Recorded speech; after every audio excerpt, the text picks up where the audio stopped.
district staff and public here present today. Time is 6 p.m. on this, the 20th day of July, 2022, and I call this regular meeting of the United Independent School District Board of Trustees to order.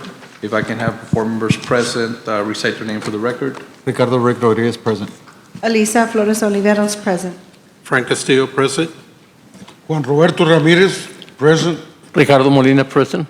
And thank you. And my name, Ramiro Vélez III. Let the record show that the quorum of board members is present, that this meeting has been duly called, and that notice of this meeting has been posted in accordance with Texas Open Meetings Act.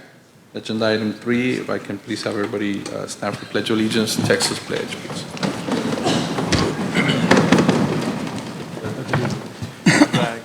United States of America, and to the republic for which it stands, one nation under God, indivisible, with liberty and justice for all.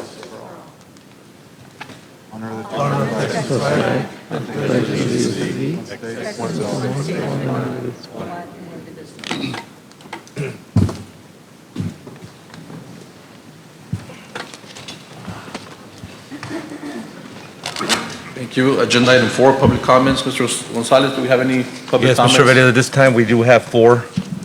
4 public comments. Yes, that is correct. They are all in relation to the Chief of Police. First will be Mr. Ben Bonduc. Okay.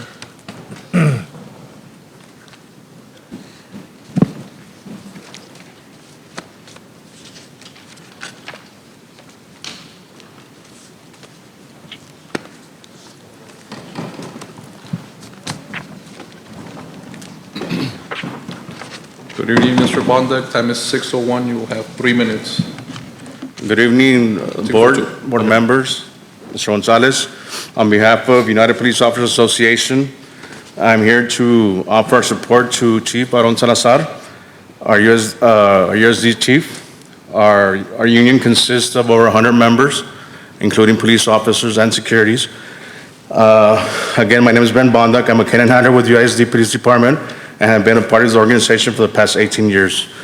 I have the privilege to know Chief Salazar both on a personal and professional level. And during this time, I have witnessed his candor and unwavering dedication to the law enforcement profession. Aside from his outstanding morale, he is a man who leads by example and incorporates himself into his team at every opportunity. His transparency has earned the respect of those of us who have worked with him for years,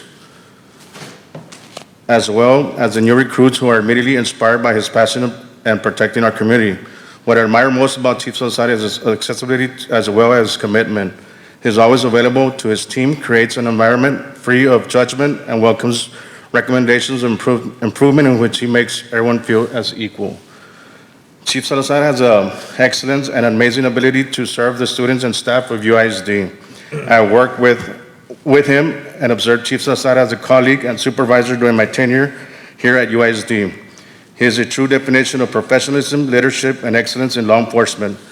He is also known to be a hands-on leader, a quality that admires by most. For example, when serving high-profile arrest warrants and search warrants in our community, I witnessed Chief Salazar on several occasions answering the residents in front of his team with confidence and without hesitation. This in return creates a sense of trust, reassurance within the team. I would like to ask the Board of Trustees and Superintendent Gonzalez to without a doubt consider Aaron Salazar as the UISD Chief of Police. Thank you very much. Thank you, Mr. Bonduc, for your comments. Next, we have Jose Luis Hernandez.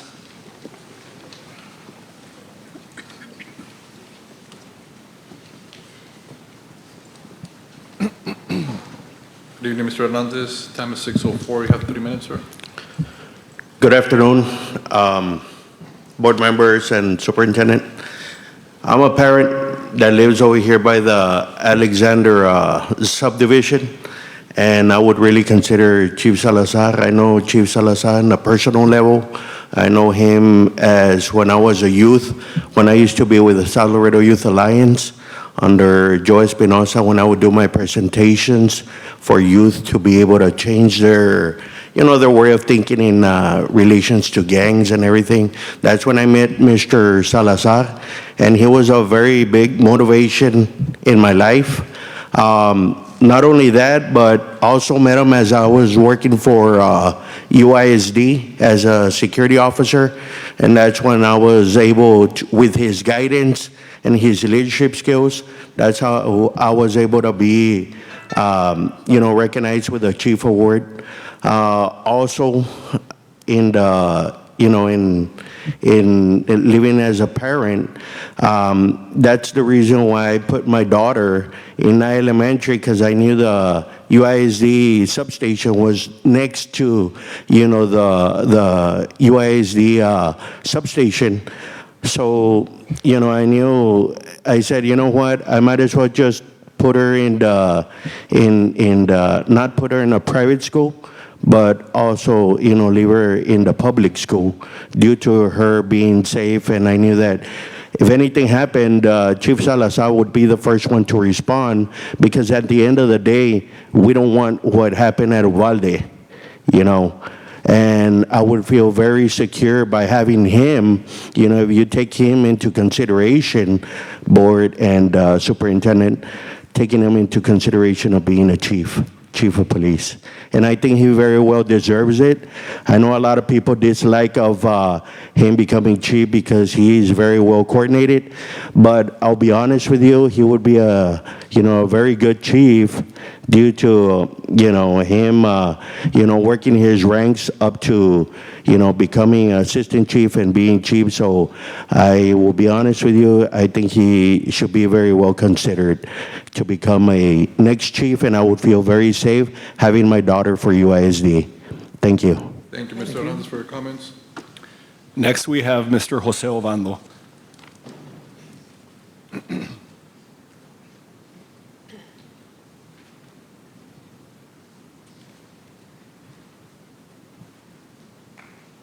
Good evening, Mr. Ovando. Time is 6:07. You have 3 minutes, sir. Good afternoon. My name is Joe Ovando, for the record. I want to talk about the next chief of police. I think it's very important this upcoming year that we started with the right foot.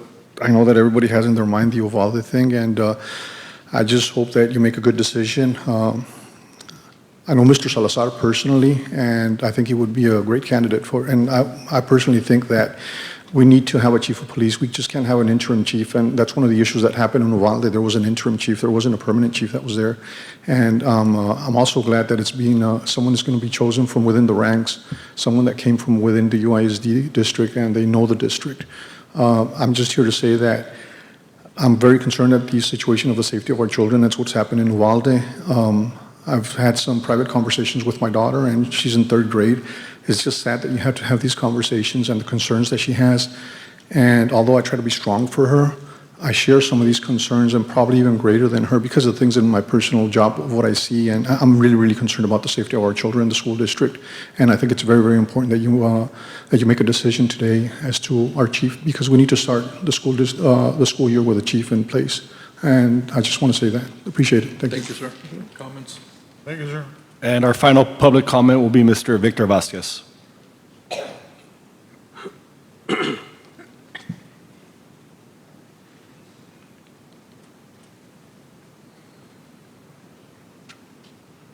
Good evening, Mr. Vasquez. Time is 6:08. You have 3 minutes, sir. Good evening to everybody. I guess I'm the only one who doesn't know Mr. Salazar. I don't know him. I only see this picture on the USC web page. And it draws my attention when they start running, bad news about him. So through open records, I just request some information about him. And what I found out, he had no criminal investigation going on him, he no committed any felony. So basically, he has a clear record. So I think that's last meeting we have here 2 weeks ago. I met with him, I spoke with him, I asked some questions, and I liked the way he was thinking, and he actually admitted that they had to make a lot of good change in USD from the past chief. And he spoke some of the new ideas, and I guess I agree with him. So I think take him in consideration for the position. Thank you. Thank you, Mr. Vasquez, for your comments. All right, so with that, we move to agenda item 5. It's a public hearing. Board will take up public comments regarding the optional flexible school day program for the 2022-2023 school year to Continue the PASS, which is a positive approach to student success program at Lyndon Johnson High School and United South High School. Do we have a motion to open the public hearing? Motion and a second. Any comments on that? All those in favor? Aye. To open the meeting? Aye.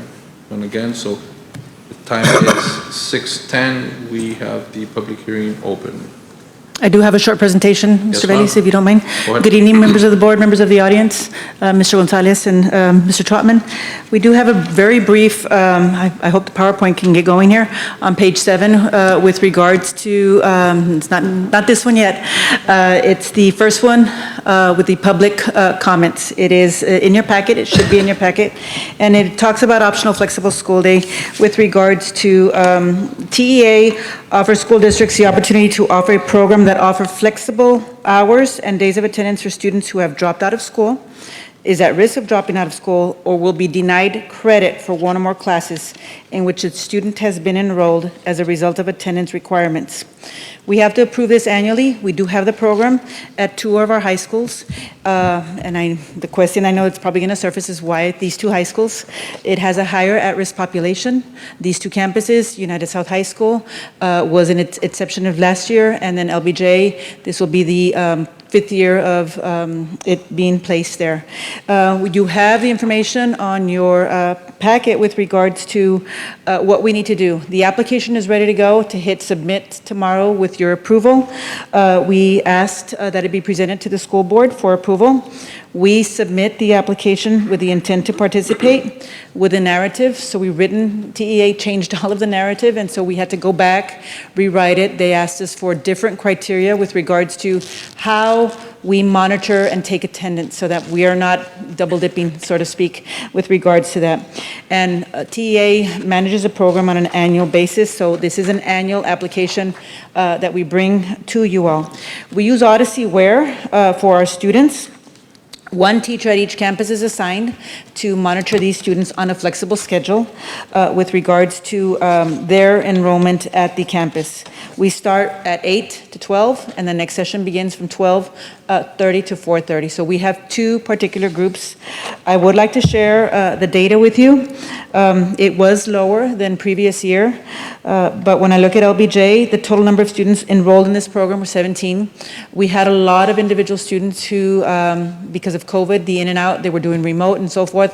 So we tried to capture as many students as we can to go ahead and have them graduate. United South High School had a total of 16 students. But when I look at the credits, that to me is significant. 55 credits were attempted at LBJ. 36 credits were attempted at United South High School. Remember, we give 1 credit per individual class or so forth, or half a credit. We were able to graduate 6 students at each site. And so to me, anytime that we can graduate a student and have them complete, we completed 6 at LBJ and 6 at United South High School. So we're looking for your approval, once again, to submit our application for the optional flexible school day program, which we know here as the PASS program. All right, thank you. Thank you for the information. I think this program is great. Anytime that we're able to help out individuals that have unforeseen situations, so, 6 on each campus, I think we'll take that, definitely. I know that previous years, it's been a little bit higher, but I know this past year and a half has been really stressful on everyone. So I think it's a program that is definitely helping, and I think something that we will definitely try to incorporate into the other campuses soon. So I have a question on that. So it just, well, not a question, I just want to clarify for the public. Just because they're located we have the program at 2 campuses, anyone who's a United ISD student can go. We used to have that when LBJ only had it in existence. South, Armando Salazar and Adriana Ramirez had an agreement. And so they would be a little flexible in allowing students from South High School to go. Ms. Ramirez now has her own. We do offer Odyssey for recapture at other campuses, not necessarily the PASS program, but we do offer credit recovery at United High School and at LBJ, at Alexander High School. Okay, so then a United ISD, a United high school student could not attend? They could, ma'am, but it's very difficult to allow for transportation. logistics. Yeah. Okay. well, then we need to get this at all the campuses. Because even if you had said there was one student who graduated, I would find that successful. Yes, ma'am. So we need it at every campus, but definitely you have my support. All right, thank you so I much. think it's also well known that I'm a firm believer that everybody should be getting the same type of educational services available to them. And so, yes, I would be stressing the same thing, that all campuses have this program. Okay, sir. Noted. Thank you so much. Thank you, Mr. Reno, for the presentation. All right, do we have any public comments for this public hearing, Mr. Gonzalez? No, not at this time. Not at this time, okay. We need a motion to close the public hearing. So moved. Motion, a second. All those in, any discussion? All those in favor to close? Aye. Aye. Aye. Time is 6:15, closing public hearing. We'll move on to agenda item 5, which is public hearing and intention of United Independent School District to consider designating and establishing the boundaries of the Grand Solar, Texas to reinvestment zone. Do we have a motion to open that public hearing? Second? Motion and a second. Any discussion? All those in favor? Aye. Aye. Time is 6:16 and public hearing is open. Thank you, Mr. Veliz. Good evening, members of the board, Mr. Gonzalez, Mr. Taubman, and Mr. Garcia, and members of the audience. We're bringing to you this public hearing. We did do an ad in the paper as required by law. We did it in the Laredo Morning Times on July 12th, so we're within the time period of telling people about this public hearing. We also sent letters to the taxing entities that would share in the property. It would be Webb County Bridge and Road, and LCC. So we sent them all the letters telling them about us creating this reinvestment zone. What's going to happen, and there's an item later on in the board meeting, is we will be asking you to approve these boundaries, and the boundaries of this particular reinvestment zone are on Highway 59, and it's all in United ISD area. None of it is in Webb Consolidated. It all belongs in our area. And the project that they're going to put there, which is solar, is going to be on our Webb County school lands. So we will also benefit when the project gets completed. We'll not only get the taxes on the tax roll, but we'll also get some type of royalties once the agreement is settled. We'll get it as a school district that is part of the Webb County school lands. So it's very positive for United ISD in both ways, being an owner of the land and also granting this reinvestment zone to this solar project. Yes, and just really quickly, in order for the application to eventually get approved by the comptroller, the creation of the reinvestment zone is a requirement, so. Okay. All right. Any comments on that for discussion? Do we have any public comments for that public hearing? No, sir, not at this Public time. comments? All right, so we're going to need a motion to close this public hearing. So moved. Motion and a second. The discussion. All those in favor to close? Aye. Time is 6:18. Public hearing is closed. Thank you. Agenda item 6. Thank you, ma'am.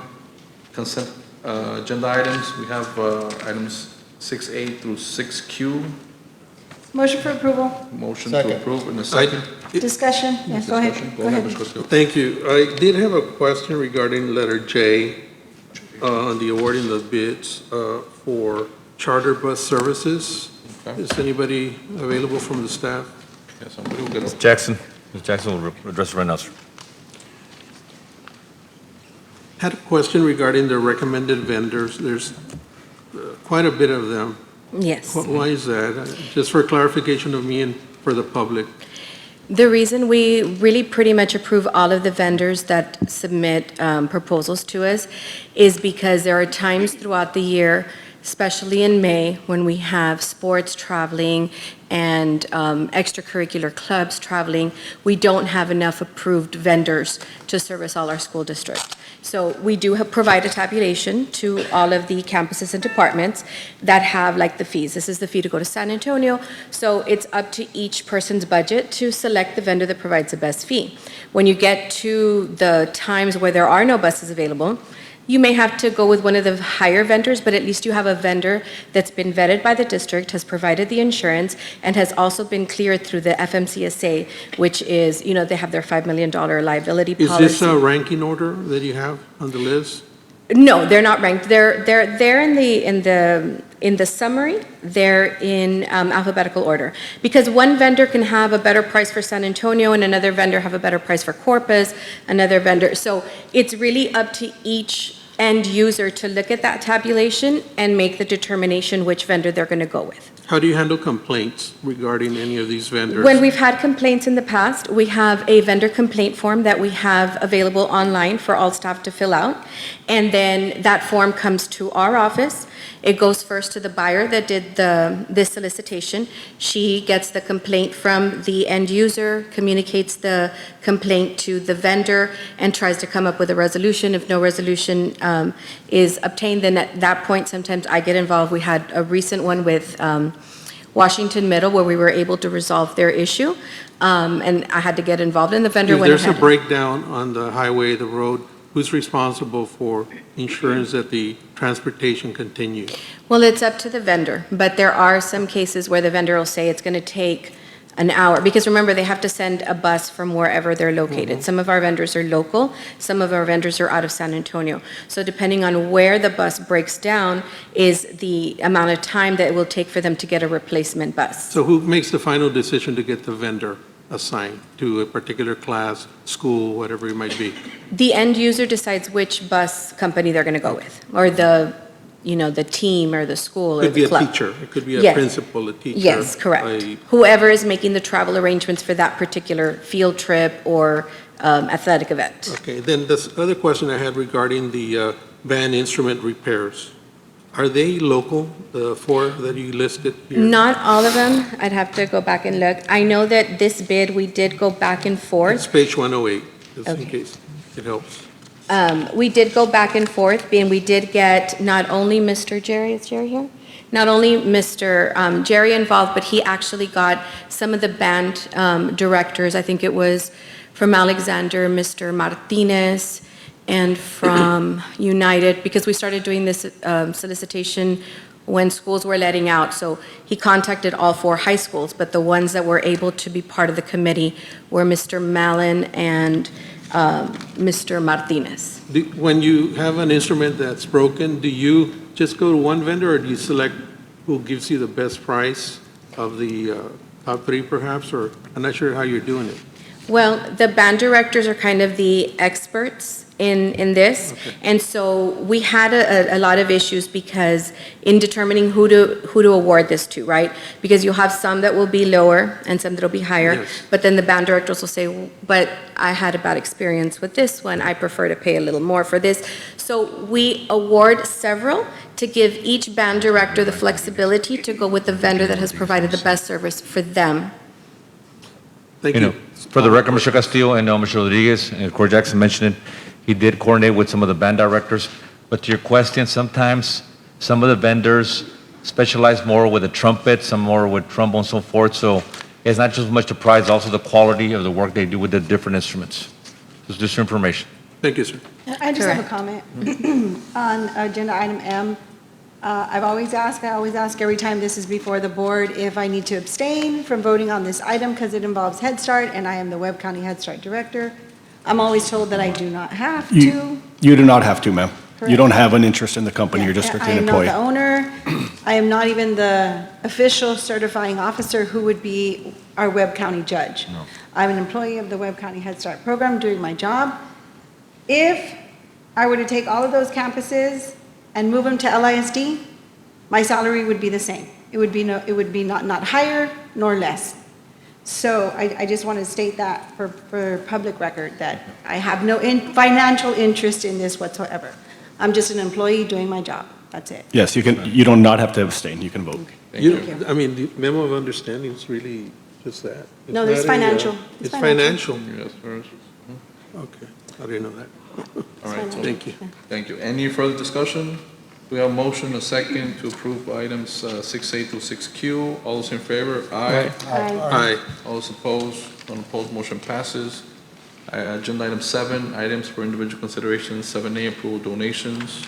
Mr. Vélez, members of the board, at this time, it is recommended the United ISD Board of Trustees graciously accept the following donations.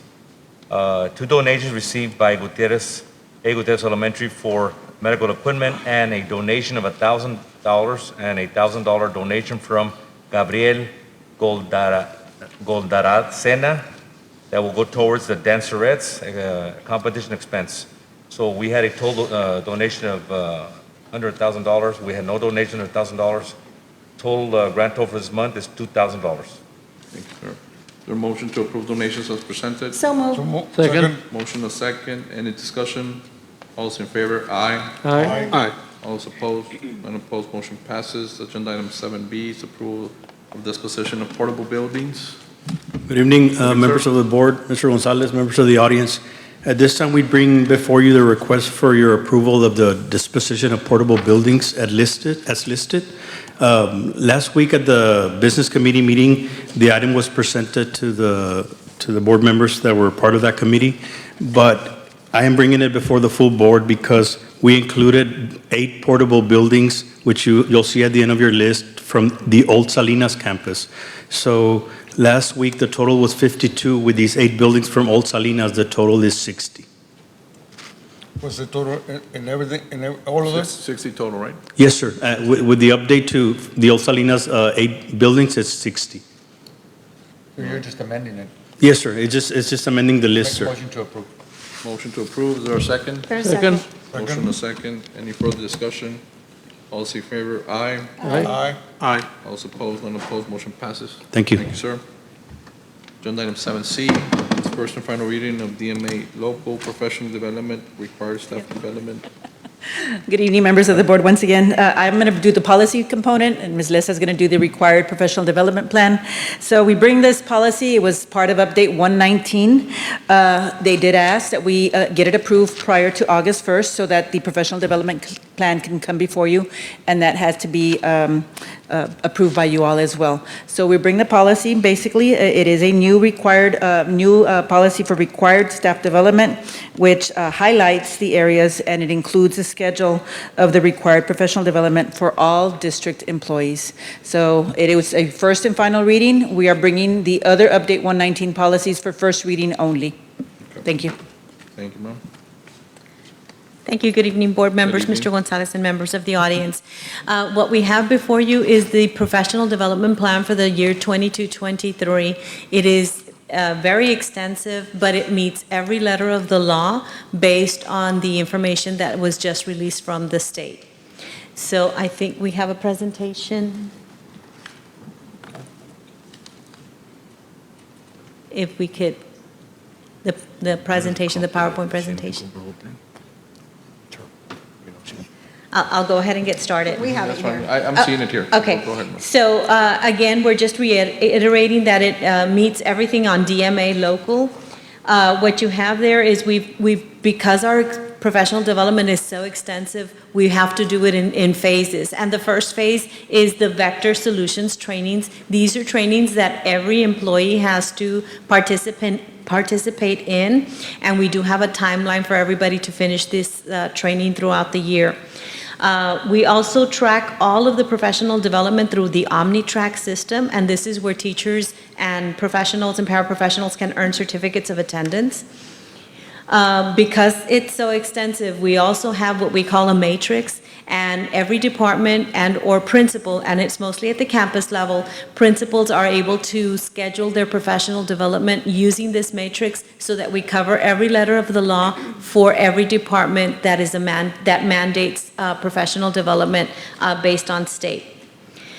In a monthly basis, we have our leadership meetings, and again, we bring in everything having to do, this is where we bring in accountability, we bring in instruction, but we also provide principals any clarification to the professional development that they have to turnkey on their campus. Okay.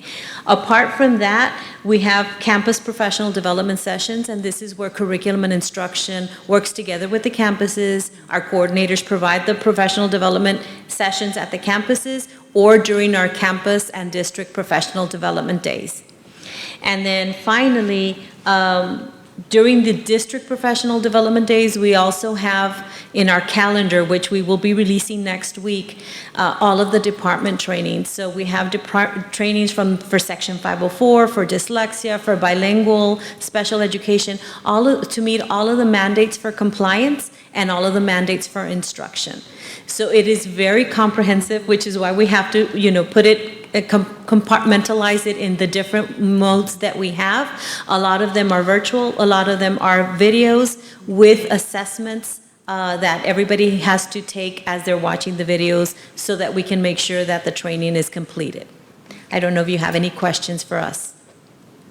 Well, I'm seeing it's pretty extensive, though. It will cover the whole year, all the employees and all the. Very requirements. extensive, and we do meet every single area that the clearinghouse report mandates that we must meet, which is, for example, suicide prevention.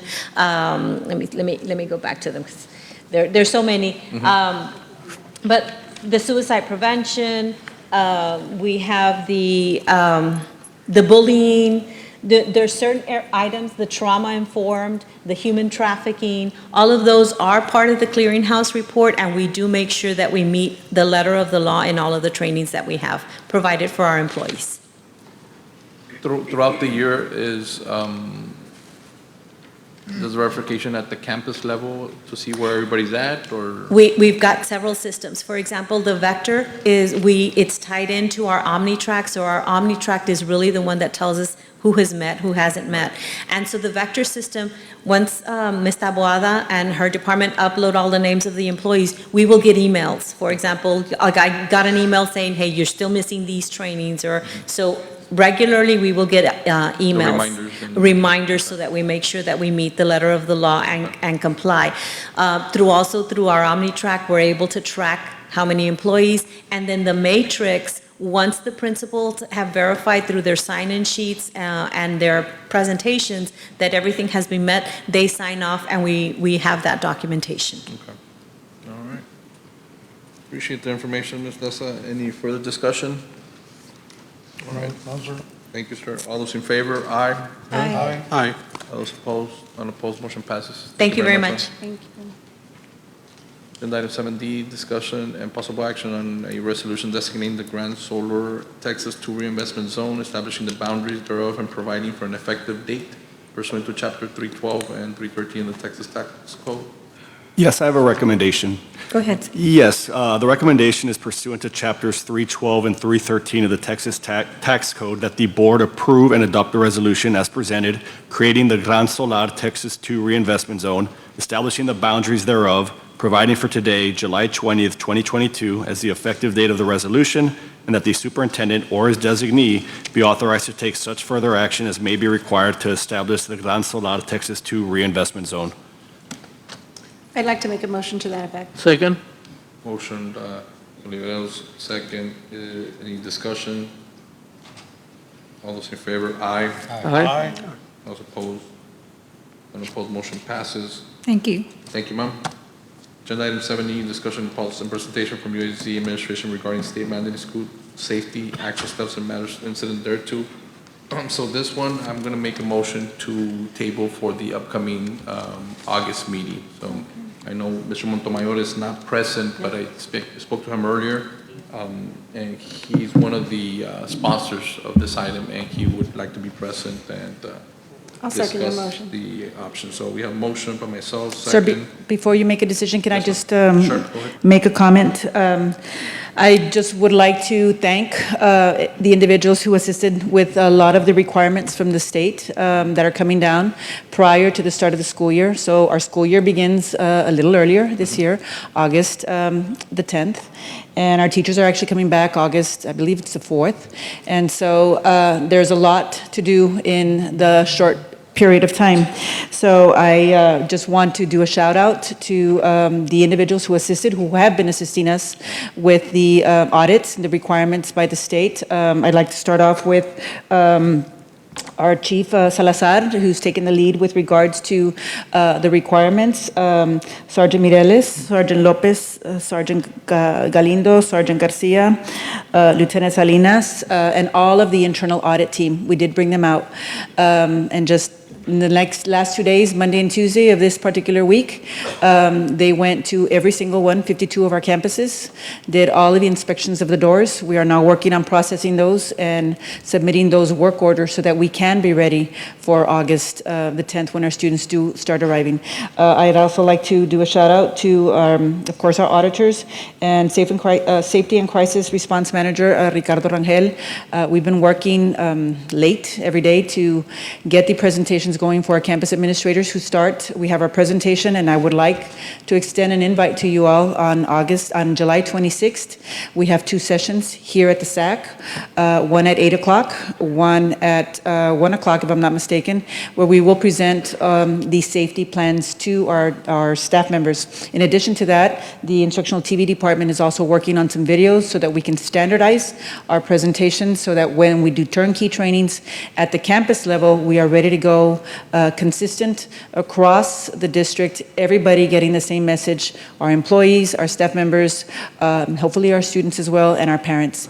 I would also like to just remind everyone who serves on the Safety and Security Committee meeting that we do meet on August 2nd at 11 o'clock here at the SAC in one of the rooms, and that we've gotten a lot of interest from community members, law enforcement agents who they've always been part of it, but I think we're going to have a larger number of individuals representing their units or their agencies. So I just want to say thank you for that and just do a shout out that we're working. Yeah, that's what I was going to say. That's what I love about United ISD, all these shout outs. So I think it's a perfect opportunity to give a big shout out to these fine young men and women that we have right here before us for, putting their lives on the line every day, protecting not only our students, but our staff. So Definitely. Congratulations and thank you. Yeah. God bless you all. All right, so we have motion, a second. Any further discussion to table? All those in favor? Aye. Aye. All those opposed? Unopposed, motion passes. Agenda item 7F, discussion and possible action to modify legal services contract between UISD and UISD's General Counsel. Yes, sir, Mr. Gonzalez? Chevelis, yes. Honorable board members, it is my recommendation that the district modify our current legal services contract with Trauman and Garcia, attorneys at law. Trauman and Garcia has served the district since December 2021. I am extremely pleased, and administration, we're extremely pleased with their services, professionalism. Regarding the modification of the legal service contract, I am recommending that they be granted a 3-year term until July 31st, 2025, with automatic renewals clauses, unless the Board of Trustees provides the firm 60-day notice prior to the expiration of the contract of their intent to terminate the contract.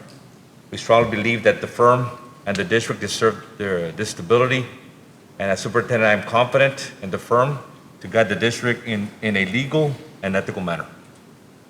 Thank you, Mr. Gonzalez. Is there a motion? Motion. Second. A second. Any further discussion? I did have a couple of questions. Castillo? I think they're already aware. I had the questions regarding, is this similar contract that we had with Juan Cruz, or is it? No, sir. So the contract we brought you in December of 2021 was an at-will contract, which is what we're currently on. When it was made aware to us that, we could potentially get a term contract, obviously, job security is something that's very beneficial. So we thought it was in our best interest to draft a contract and basically with a 3-year term that is presented to you all for approval. So it's up to you all to decide, but any consideration is greatly appreciated. Yes, thank you. And then regarding a comment, a note regarding what is considered unsatisfactory performance. I mean, I'm not an attorney. I'm not sure what to question you on anything. But anyway, can you expound on that? What is unsatisfactory? Is there like, in case somebody gets arrested? Is that what it's talking about? Or well, I think an arrest would warrant that, frankly. But no, I mean, I hope not. I'm just saying, worst case scenario. What are we talking about? Unsatisfactory? No, but no. If the board took a motion that they weren't satisfied with our services in any regard, at that point, the writing's on the wall that we're not performing an adequate job. So if you all had a majority to say we're not happy with your services, I mean, we're done. Yes, thank you. And last question. What do you mean by compensated for the rendition of the General Counsel Legal Services. I've never used. So heard if that we, word so if before. we, let's say, got terminated today and we haven't gone paid for the month of July, you all would owe us July 20th through today, or July 1st through today. And I do want to state for the record too, that it is not uncommon for school law attorneys to have very different types of contracts. I do know there's some big law firms here in Texas that require school districts to enter into retainer agreements where they have to pony up 100 grand, 200 grand up front. So obviously there's a lot of different mechanisms out there, and this is the one that's been presented to us, and that's here for your consideration. Well, thank you for answering my questions. That's all I, Yes, sir. questions I have. Yes, sir. Thank you, Mr. Castillo. Any further discussion? All those in favor? Aye. Aye. Aye. Aye. All those opposed? Unopposed? Motion passes. Thank you. Thank you. Mr. Garcia, Mr. Really quickly, just thank you so much to the board and to administration. It truly is the most humbling and honorable experience of my professional life to represent the greatest school district in the state of Texas. So just thank you so much, and we won't let you down, and this is not taken for granted on our end. Thank you, sir. I echo those words. Thank you. Thank you so much. Thank you. Agenda item 7G, approval request from board members and reference to use of Board of Trustees discretionary funds for various projects and campuses. Mr. Garza? Mr. Vélez, members of the board, Mr. Gonzalez, members of the audience, there is no additional request other than what was presented at the business committee, so we stand on this agenda item. Do we have a motion to approve? Second. So move, sorry. A motion, second. Any further discussion? All those in favor? Aye. Aye. All those opposed? None opposed, motion passes. With that, we move to agenda item 8, closed session. Time is currently 6:41 PM in accordance with Texas Government Code 551.071, 551.072, 551.074, and 551.087. The board will discuss items 8A through 8D. No action will be taken in closed session. We'll be back in approximately 30 minutes.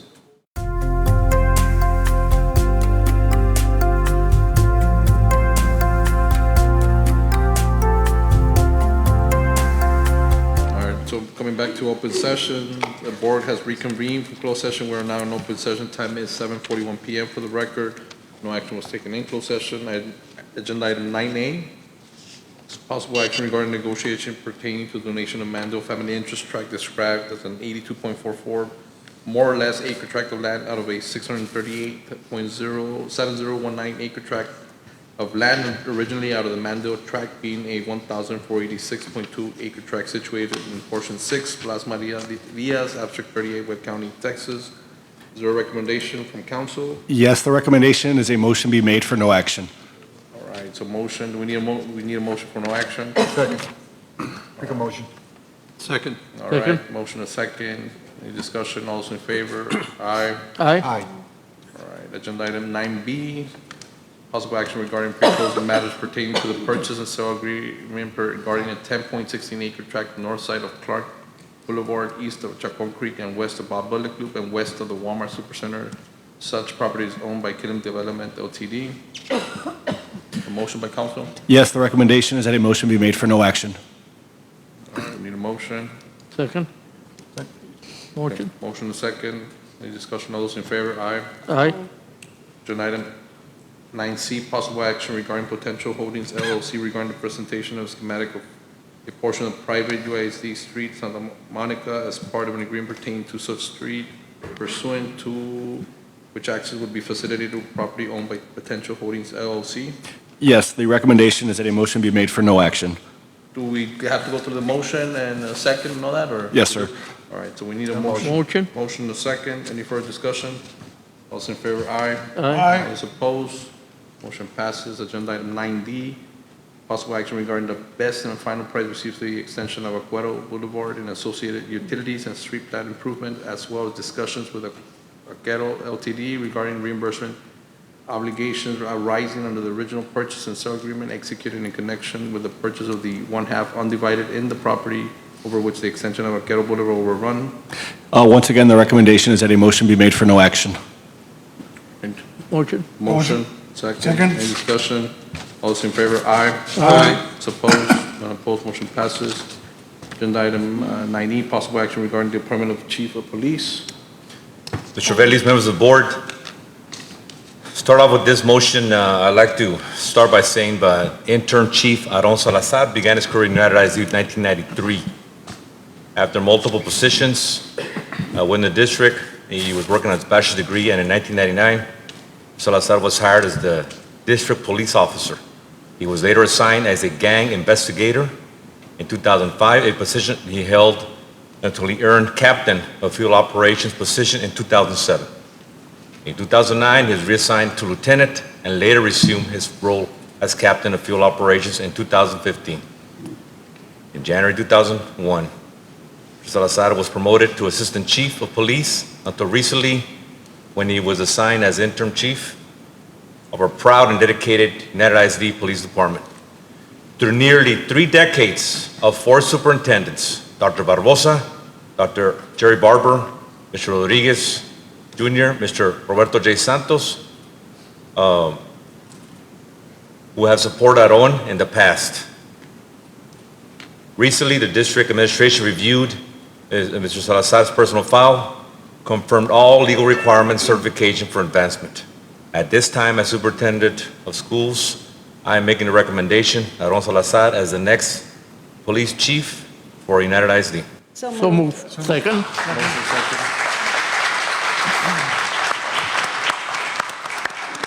Any further discussion?